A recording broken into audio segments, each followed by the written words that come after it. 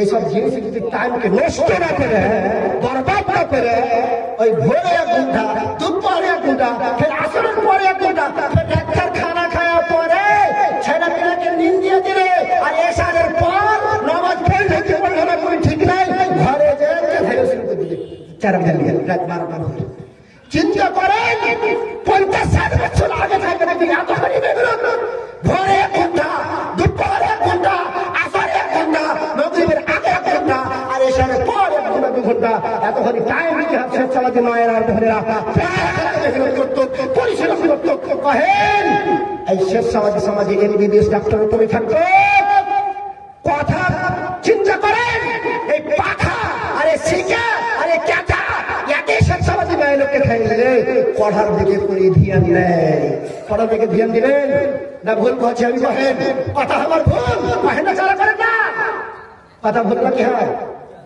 ভুল কহি তো কহেন আমি কথা অপস নিয়েছি যদি ভুল কহি তো কহেন আমি নিজের কথা অপস নিয়েছি আর যদি কথা সহি কহি তো মানতে হবে আপনাকে জেনা কামরুল হাসান কথা তুমি সহি বলছো কিছু ধ্যান দিয়েছেন এই পাখার এই শিকার ক্যাথাতে কি হলো আমাদের মায়ের লোক উঠে দিয়ে গেল এই পাখার শিকার আমার সমাজের মধ্যে না হতো আল্লাহ জানে কত এমবিবিএস ডাক্তার কত ইঞ্জিনিয়ার কত বড় বড় মায়ের লোক আমার সমাজে জন্ম নিতে পারে এই পাখার শিকার আমার জাতকে খেয়েছে আচ্ছা জানেন আফসোসের কথা এই চাই এমন খানা খাইবে তো গোটা রাত রেখে গোটা খানা মানে অন্য জাতি পাখা শিকার ক্যাথা বিনা থাকতে পারবে না ভাই অন্য জাত যখন থাকছে আমারও থাকতে পারবো আশ্চর্য ব্যাপার অন্য জাত যখন বিনা ক্যাথা শিয়াতে বিনা পাখা পোড়াতে বিনা শেখা পোড়াতে শিকার পোড়াতে থাকতে পারবো হারাখানে থাকতে পারবো না অবশ্যই থাকতে পারবো এই জিনিসগুলা কখনো দেখবে আর আমাদের সমাজের মধ্যে আর একটা জিনিস দেখেন খানা যা